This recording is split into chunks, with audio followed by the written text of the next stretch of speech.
Hello दोस्तों, welcome back to our study platform. आज हम लोग बिहार पुलिस में जो 7 अगस्त को एग्ज़ाम हुआ था उसका हम लोग एनालिसिस करने वाले हैं। तो ये सारे रियल क्वेश्चन है, आप देख सकते हैं ये सारे के सारे रियल क्वेश्चन है। चूँकि इसमें धुंधला दिखाई दे रहा था इसलिए इसको पहले कॉपी में नोट डाउन किया गया है, उसके बाद आपको एनालिसिस किया जा रहा है। तो आप लोग वीडियो के अंत तक बने रहें और आप लोग बताएं कि इसका कितना स्कोर हुआ था।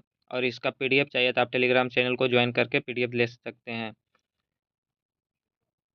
और अगर आप लोग चैनल पे नए हो तो चैनल को सब्सक्राइब कर ले, क्योंकि 11 अगस्त का भी एनालिसिस आपको इसी तरह का मिलेगा और साथ में साथ जो भी एग्ज़ाम होने वाला है उसका भी एनालिसिस आपको मिलता रहेगा।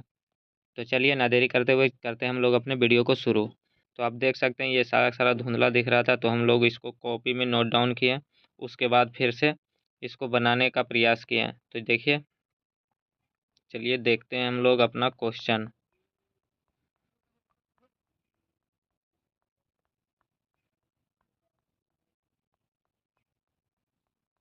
तो आप देख सकते हैं ये कॉपी में नोट डाउन किया हुआ है, जो कि सारा का सारा रियल क्वेश्चन से ही लिखा गया है। तो चलिए शुरू करते हैं वीडियो को, और आप लोग वीडियो के अंत तक जरूर बने रहिएगा और आप ज़रूर बताइए कमेंट करके किसका कितना स्कोर हुआ है और आप लोग के एग्ज़ाम का क्वेश्चन है या नहीं है। तो चलिए शुरू करते हैं। तो हमारा पहला क्वेश्चन है, यदि यदि आपका वज़न तौलने वाली मशीन आपका भार 50 केजी दिखाती है तो आपका वास्तविक द्रव्यमान क्या होगा। तो आप देख सकते हैं केजी में दिया हुआ है और केजी जो है द्रव्यमान का मात्रक होता है। तो इसका जो है आंसर हो जाएगा ये 50 केजी के बराबर ही रहेगा, क्योंकि द्रव्यमान नहीं बदलता है, भार बदलता है और द्रव्यमान नहीं बदलता है। तो आपका आंसर हो जाएगा ऑप्शन नंबर सी, 50 केजी के बराबर होगा। अगला क्वेश्चन देखते हैं। तो हमारा अगला क्वेश्चन है, एक स्थिर इलेक्ट्रॉन पर एक प्रबल चुंबकीय क्षेत्र आरोपित किया जाता है तब तब क्या होगा। तो इलेक्ट्रॉन जो है वो स्थिर रहेगा। अगला क्वेश्चन देखते हैं। तो अगला क्वेश्चन जो है वो मिलान करने वाला है। स्तंभ ए को स्तंभ बी से मिलाइए। तो पिच जो है, पिच आवृत्ति को मापता है और आवृत्ति का मात्रक जो होता है वो हर्ट्ज होता है, और प्रबलता जो है वो डेसिबल के द्वारा मापा जाता है। प्रतिध्वनि, ध्वनि के परावर्तन को प्रतिध्वनि कहते हैं और चिकित्सक में स्टेथोस्कोप का प्रयोग किया जाता है। तो ए का सी हो जाएगा और बी का डी हो जाएगा। ए का सी, बी का डी, तो ऑप्शन ए करेक्ट हो जाएगा। अगला क्वेश्चन अगला क्वेश्चन है, भगवान बुद्ध की लेटी हुई सबसे बड़ी प्रतिमा बिहार के किस भाग में बनाई गई है। तो वो बोध गया में बनाया गया है। अगला क्वेश्चन है हमारा, बिहार राज्य में मानव अधिकार आयोग की स्थापना कब किया गया। तो बिहार में पूछ रहा है, अगर भारत में पूछता तो 1993 हो जाता। बिहार में पूछ रहा है इसलिए 2000 ईस्वी हो जाएगा। अगला क्वेश्चन है, भारतीय संविधान में मंत्रिमंडल शब्द का प्रयोग किस अनुच्छेद में हुआ है। तो वर्तमान मूल संविधान जो था उसमें मंत्रिमंडल शब्द का प्रयोग नहीं किया गया था। उसके बाद जो है संशोधन 42वां संशोधन जो हुआ था तो उसमें 352 के 3 में मंत्रिमंडल शब्द को जोड़ा गया है। तो ऑप्शन ए हो जाएगा करेक्ट आंसर। अगला क्वेश्चन देखते हैं। अगला है, बिहार में मोरबी बांध किस नदी पर है। तो मोरबी बांध जो है वो मोरबी नदी पर है। अगला क्वेश्चन, C3H8 किस समजातीय श्रृंखला से संबंधित है। तो C3H8 जो है वो एल्कीन से संबंधित है, तो एल्केन इसका करेक्ट हो जाएगा, ऑप्शन सी। अगला क्वेश्चन देखते हैं। तो अगला क्वेश्चन है हमारा, अधिक ऊंचाई पर द्रव का क्वथनांक क्या होगा। तो आपको पता है कि ऊंचाई जाने पर वायुमंडलीय दाब कम होता है, तो वहाँ पर जो है द्रव्यमान के क्वथनांक भी घटेगा, क्योंकि ऊंचाई पर खाना बनाने में भी हम लोग को तकलीफ होता है, इसलिए क्वथनांक जो है वो घटेगा। तो क्या ऑप्शन ए हो जाएगा कि क्वथनांक जो है गिरता है। अगला क्वेश्चन है, तेल एवं जल का मिश्रण पृथक किया जाता है किस विधि के द्वारा। तेल और जल के मिश्रण को पृथक किया जाता है। तो पृथकारी कीप के द्वारा। क्या हो जाएगा, ऑप्शन ए पृथकारी कीप के द्वारा। अगला है, यूनानी इतिहासकार मेगास्थनीज एवं फाहियान ने निम्न में से किस स्थान के बारे में जीवंत विवरण किया है। तो किस स्थान का विवरण किया है। तो वह पाटलिपुत्र का विवरण किया है। अगला जो है क्वेश्चन है, रूस में डयूमा का गठन कब हुआ। तो डयूमा जो है रूस के संसद का नाम है और उसका गठन कब हुआ। तो 1905 में हुआ है, और 1905 में हुआ था खूनी रविवार। अगला है, बिहार के कुंवर सिंह ने अंग्रेजों से कब युद्ध किया जिसमें वो असफल रहा। असफल रहा ये पूछ रहा है, कि बिहार के कुंवर सिंह ने अंग्रेजों से कब युद्ध किया जिसमें वो असफल रहा? तो 26 अप्रैल 1858 का युद्ध जो था उसमें वीर कुंवर सिंह असफल रहे थे। अगला क्वेश्चन है NFSA से क्या तात्पर्य है? तो NAFA से क्या तात्पर्य है? तो नेशनल फूड सेक्रेटरी एक्ट होगा, राष्ट्रीय खाद्य सुरक्षा अधिनियम आपका करेक्ट आंसर हो जाएगा। अगला क्वेश्चन, अगला है डैश तुलनात्मक रूप से तुलनात्मक रूप से ज्ञान का एक नया क्षेत्र है जिसमें वैज्ञानिक, आर्थिक, दार्शनिक व अन्य सामाजिक विज्ञानी साथ साथ कार्य करते हैं। तो वो कौन सा क्षेत्र है? तो मुद्रास्फीति का नियंत्रण, ये आपका करेक्ट हो जाएगा, ऑप्शन बी। अगला क्वेश्चन है, अगला मैथ दिया हुआ है, दी गई आकृति में यदि ए बी समांतर है सी डी का और कोण A P Q equal to 60 degree है और कोण बी पी आर जो है 30 डिग्री है, तो एक्स वाई जेड तथा एफ का मान बताना है। तो आप देख सकते हैं चित्र में कि ये 60 डिग्री दिया हुआ है, 30 डिग्री, 60 30 90 और टोटल मिला के 180 होना चाहिए, तो ये भी हो जाएगा 90 डिग्री। तो यानी वाई का जो वैल्यू होगा वो 90 डिग्री है और 90 डिग्री सिर्फ एक ऑप्शन में दिया हुआ है, तो ऑप्शन ए हो जाएगा करेक्ट आंसर। क्योंकि आप इसको सॉल्व कर सकते हैं क्योंकि यहाँ पे बहुत टाइम लग जाएगा तो वीडियो लंबा चला जाएगा।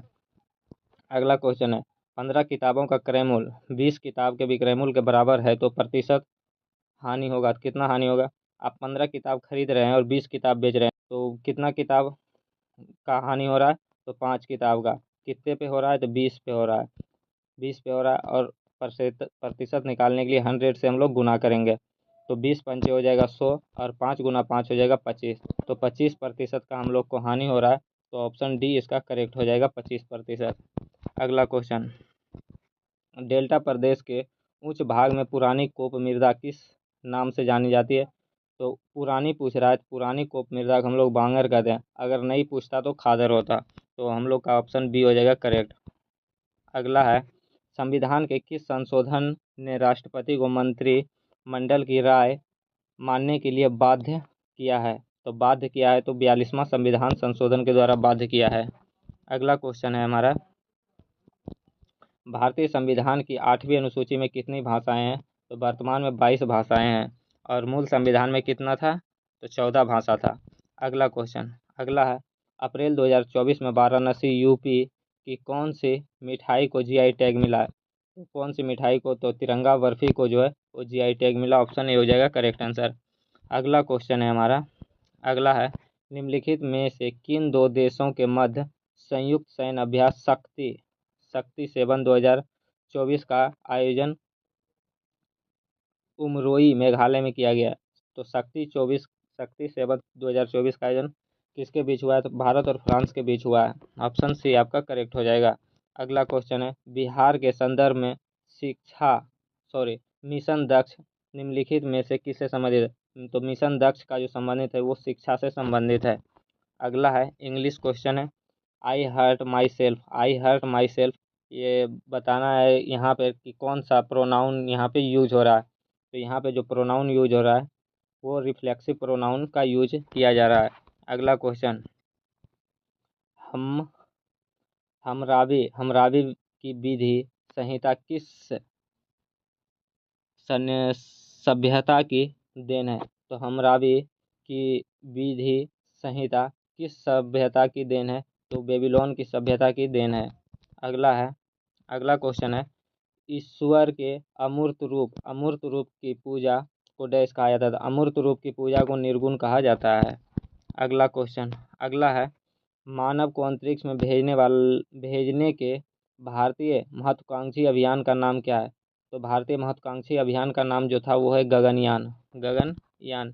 अगला क्वेश्चन है हमारा निम्नलिखित में से कौन सा कोशिकांग आत्मघाती थैली के नाम से जाना जाता है?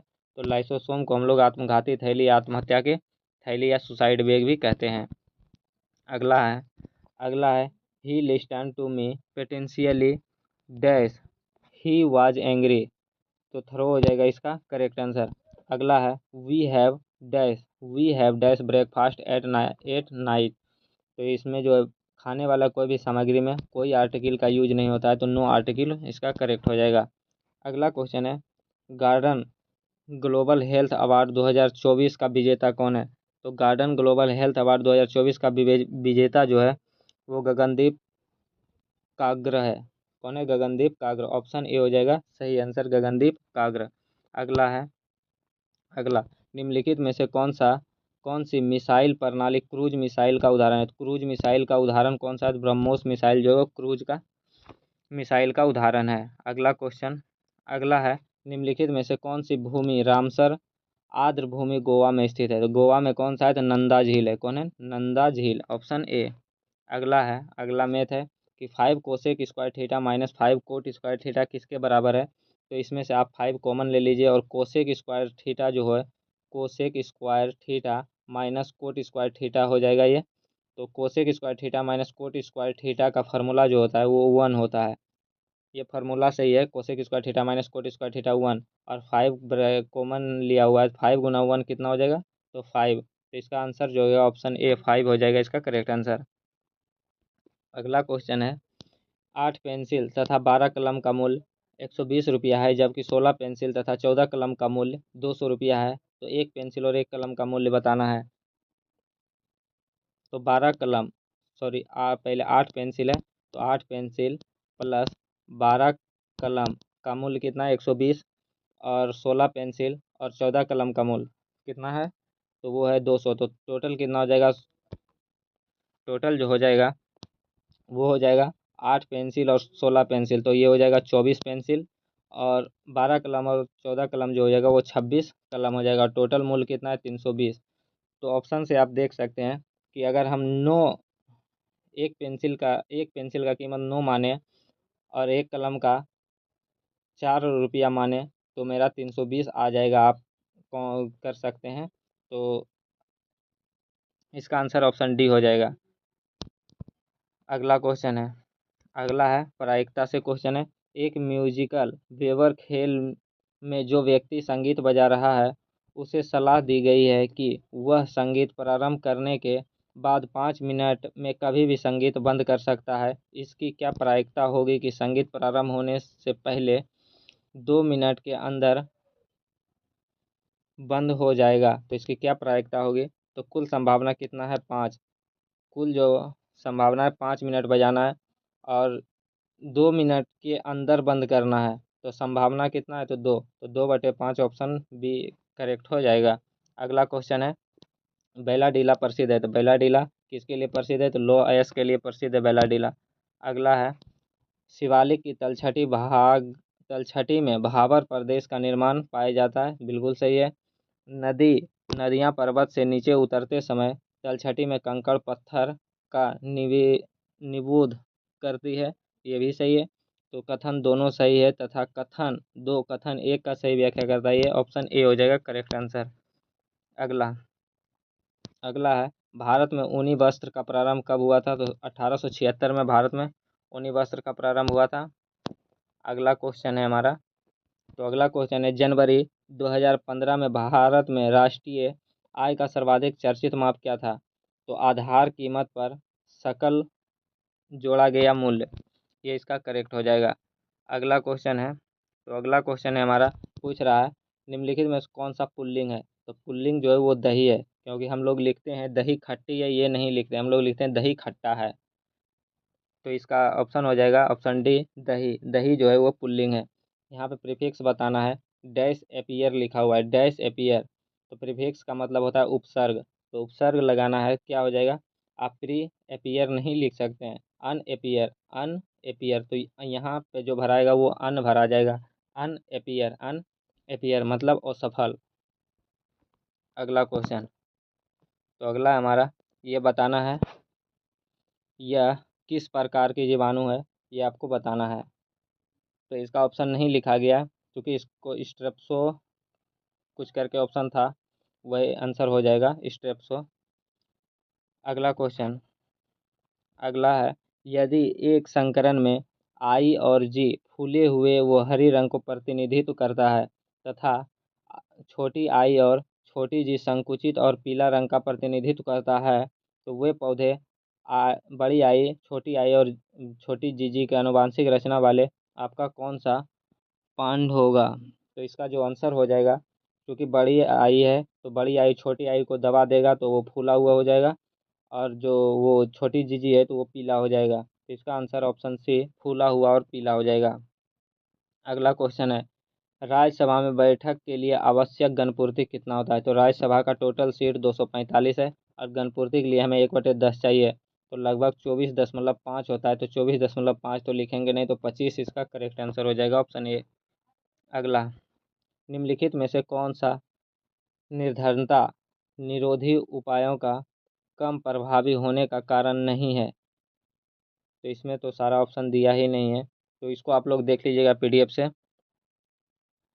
चूँकि पीडीएफ को टेलीग्राम पे प्रोवाइड करा दिया गया है, तो वहाँ से आप लोग देख लीजिएगा। अगला क्वेश्चन देखते हैं। अगला क्वेश्चन है, संयुक्त राष्ट्रीय सकत संयुक्त राष्ट्रीय सतत विकास के लक्ष्य में किस वर्ष तक सभी प्रकार की गरीबी खत्म करने का प्रयास किया गया है? तो गरीबी खत्म करने का प्रयास 2030 तक का लक्ष्य रखा गया है, तो ऑप्शन बी 2030 हो जाएगा करेक्ट आंसर। अगला है, मतंग जातक टेक्स्ट किस भाषा में है? तो मतंग जातक, जातक आप जानते हैं कि जातक जो है वो बौद्ध धर्म से संबंधित ग्रंथ है जातक, और बौद्ध धर्म का सभी ग्रंथ जो है वो पाली भाषा में आता था, तो पाली इसका करेक्ट आंसर हो जाएगा। अगला अगला है, भक्ति आंदोलन के किस संत ने पुष्टि मार्ग की स्थापना की? तो पुष्टि मार्ग की स्थापना वल्लभाचार्य ने किया, चूंकि इसका भी ऑप्शन नहीं है, इसका हो जाएगा वल्लभाचार्य। अगला अगला क्वेश्चन है हमारा, निम्नलिखित में से कौन सा वाक्य शुद्ध है? तो मैं तलवार से शत्रु को मार दिया, ये शुद्ध हो जाएगा। अगला क्वेश्चन, अगला है हमारा, कुछ बच्चे कक्षा में शोर मचा रहे हैं, कुछ बच्चे कक्षा में शोर मचा रहे हैं, तो कुछ दिया हुआ अनिश्चय हो जाएगा, तो अनिश्चय परिणाम वाचक विशेषण हो जाएगा, ऑप्शन बी करेक्ट आंसर। अगला है, अगला क्वेश्चन है हमारा, कौन सा शुद्ध है? कौन शुद्ध है? तो इसमें आंसर ही दे दिया गया है, श्रीमती और शारीरिक, ये शुद्ध है। अगला है, अगला, स्तनधारी जीव जरा पुंज होते हैं, तो ये सही है। प्लेटिपस और इक्विडीना स्तनधारी जीव है, ये भी सही है। प्लेटिपस और इक्विडीना जो है वो स्तनधारी जीव है और ये अंडे भी देते हैं, तो इसका यार दोनों सत्य और यार का सही व्याख्या करता है, ऑप्शन ए हो जाएगा करेक्ट आंसर। अगला क्वेश्चन देखते हैं। तो हमने पहले 80 तक हो गया था और 81, एक क्वेश्चन छूटा, 81 और 82 नंबर क्वेश्चन हम लोग के पास है। तो 82 नंबर क्वेश्चन जो है, फ्रेंच ओपन 2024 पुरुष एकल का खिताब किसने जीता था? फ्रेंच ओपन में किसने जीता था? तो अल्काराज ने जीता था, अल्काराज, चूंकि इसका ऑप्शन नहीं है तो अल्काराज इसका करेक्ट आंसर हो जाएगा, आप देख सकते हैं पीडीएफ में। अगला क्वेश्चन है, कुंड घाट जलकुंड योजना निर्माण से किस जिला को सीधा लाभ होता है? तो जमुई को सीधा लाभ होता है। अगला क्वेश्चन है, कृषि बाजार का इलेक्ट्रॉनिक रूप कौन सा है? तो कृषि बाजार का इलेक्ट्रॉनिक रूप ई नेम है, क्या है? ई नेम। अगला क्वेश्चन है हमारा, धमनियां और शिराएं आपस में किन अत्यंत पतली नलिकाओं से जुड़ी होती है? तो अत्यंत पतली नलिकाएं को हम लोग केशिका कहते हैं, तो इसी से जुड़ी होती है धमनियां और शिराएं। अगला क्वेश्चन है हमारा, अगला है, मेंडल के द्वारा द्विसंकरण के लिए कौन कौन सा नियम प्रतिपादित किया गया था? तो प्रभाविकता का नियम, ये तो गलत है, प्रभाविकता नियम नहीं होगा, ये हो जाएगा स्वतंत्र आव्यूहन का नियम इसका करेक्ट आंसर होगा। अगला क्वेश्चन है, ध्वनि क्या है? ध्वनि वस्तुएं के डैश के कारण उत्पन्न होती है, तो कंपन के कारण उत्पन्न होती है ध्वनि। अगला क्वेश्चन है, कार्य में डैश होता है तथा डैश नहीं होता है। चूंकि हम जानते हैं कि कार्य अदिश राशि है, क्या है? अदिश राशि, तो कार्य में जो है वो परिमाण होगा और दिशा नहीं होगा, क्योंकि अदिश राशि उसे कहते हैं जिसमें परिमाण होता है लेकिन दिशा नहीं होता। तो इसमें जो है कार्य में परिमाण होगा लेकिन दिशा नहीं होगा, तो परिमाण और दिशा हो जाएगा, यहाँ पे भराएगा परिमाण और यहाँ भरा जाएगा दिशा। कार्य में केवल परिमाण होता है तथा दिशा नहीं होता है, ये होगा इसका करेक्ट आंसर। अगला क्वेश्चन है, तो अगला क्वेश्चन किस किस अभिकर्मक के साथ स्टार्च नीला रंग का होता है? तो आयोडीन के साथ नीला रंग का होता है, ये हो जाएगा इसका करेक्ट आंसर, आयोडीन। और एक क्वेश्चन था, शायद वो क्वेश्चन हमको अच्छे से याद नहीं, कि साबुन में कौन सा क्षार होता है? तो साबुन में कौन सा क्षार होता है? तो ऑप्शन के अकॉर्डिंग जो होगा NaOH, मतलब सोडियम हाइड्रोक्साइड। KOH भी होता है, चूंकि ऑप्शन में KOH नहीं था, तो NaOH इसका करेक्ट हो जाएगा। तो ये था हमारा आज का एनालिसिस। तो किसका किसका सेट का ये क्वेश्चन था वो कमेंट करके ज़रूर बताइएगा, और वीडियो आपको कैसा लगा वो भी कमेंट करिएगा, और कितना मार्क्स आया वो भी कमेंट करके बताइएगा। तो अगर आप लोग को वीडियो पसंद आया होगा तो चैनल को सब्सक्राइब जरूर कर लीजिएगा। अगले कुछ जो बिहार पुलिस का एग्ज़ाम हो रहा है उसका एनालिसिस आपको इसी चैनल पर देखने को मिलेगा। तो चलिए मिलते हैं फिर नेक्स्ट वीडियो में, तब तक के लिए जय हिंद।